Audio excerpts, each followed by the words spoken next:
Hi and welcome to the Instamat Training Academy. I'm Lizzie Hudson, Brand Manager for Ultrafloor. I'm here today with Martin and Alan, Technical and Training Site Support Managers, and we're going to have a discussion, ask a few questions all related to subfloor preparation. Most of the questions are things that we've been sent in by viewers, customers, so I hope you find it helpful. So I'll dive straight in.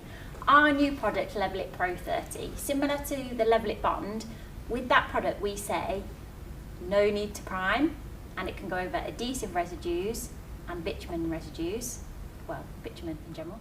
Alan, why don't you need to prime with those products, do you think? So for adhesion purposes, Levelit Bond and Pro30 have got a lot of polymer in them. So for actually creating that bond to the subfloor, there's no need to prime. Whereas with a normal cementitious leveling compound, you'd need to actually prime to create a mechanical key. So that key would then help that product bond to the floor. With Levelit Bond on non-porous surfaces, there's enough polymer within that product to actually give it that full bond to the floor. Where we say you would need to prime is for other reasons. So things like porosity in the floor, to consolidate substrates, create chemical barriers, get the true flow out of the product and things like that, that's when you'd need to prime. So the statement no need to prime is there for the adhesion purposes, not for all the other, like the preparation side. So you don't need to prime in order for it to actually adhere to the floor. No. But if you want that lovely smooth finish, you don't want the pinhole in, you want the flow to be a little bit better because the moisture's not been sucked out. That's why you would still recommend that you should prime. Yeah, definitely. What about adhesive residues then? So Levelit Bond and Levelit Pro30 can go over adhesive residues, so presumably you don't have to get those up. Is that all adhesive residues? No, if you've got water-soluble residues, like adhesive residues, you will need to remove it for the simple reason the product's wet. So therefore the adhesive residues will reconstitute back into a liquid, doing you no favours. So we'd always advise with water-soluble residues that they're removed. So presumably that would be the same for any leavening compound because they all have water or a liquid in some way, so anything that's water-soluble, that product will affect it. Yeah. So with, as Martin said, with water-soluble adhesive residues, you have to remove 100%. The reason being is, again, it's to stop the breakdown of that residue underneath the leveling compound. If you've got, say, a bitumen or a non-water soluble adhesive residue, removing 75% of that is sufficient to actually allow the product to bond. And when we say 75%, we don't mean that quarter of the room can be left. It's all about the depth of the product. So when you put an adhesive onto a floor or a bitumen onto a floor, you will get quite a lot that actually penetrates into the subfloor.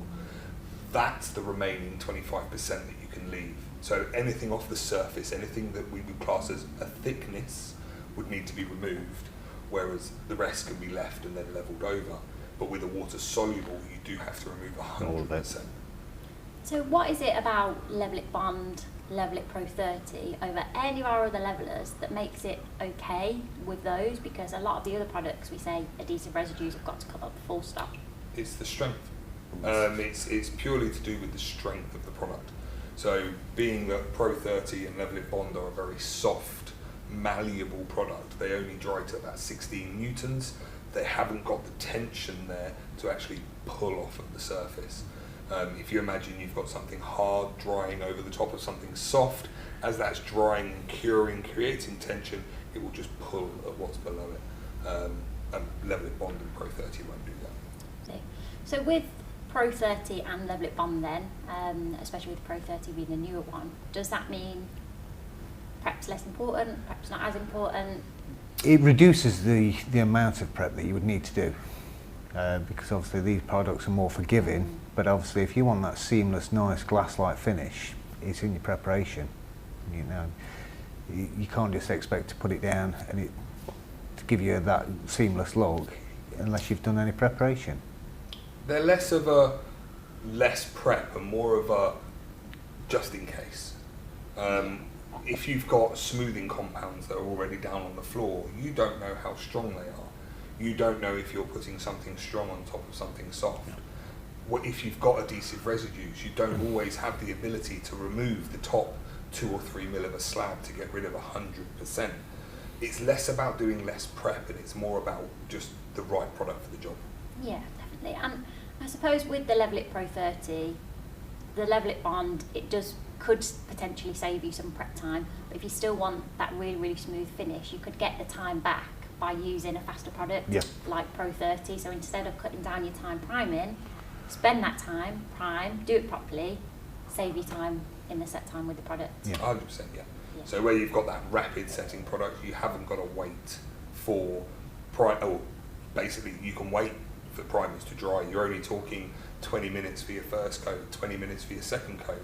You gain that back by using the rapid setting product in the 30-minute drying time.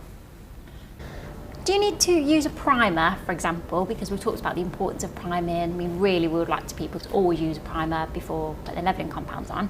Do you need to use a primer before applying something like a feather compound or a patching compound?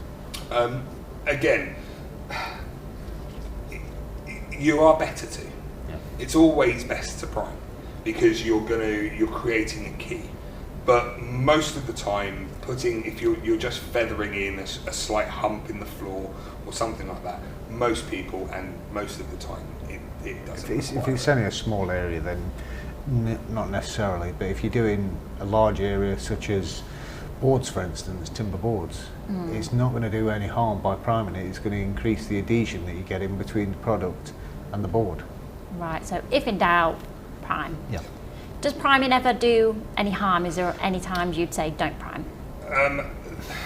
It can do. If you over prime. If you over prime. So let's say, for example, we had a very porous substrate and we put a neat coat of primer on. The problem that you've got there is the primer won't be able to absorb into all of the small holes. It will be like a thick layer on the surface. Because you've got that very absorbent floor, the primer is only actually sticking to micro parts, the edges of the pores, not the actual inside. It's not anchoring in. So you actually find that you'll create a weaker bond than you would if you hadn't primed at all. Right. So the only time we'd say priming could cause an issue is priming incorrectly. So MSP, for example, there's only 2 ways to lay it. So it's diluted on porous and then undiluted on non-porous. Right, so pay attention to your ratios when you're priming and you won't go wrong.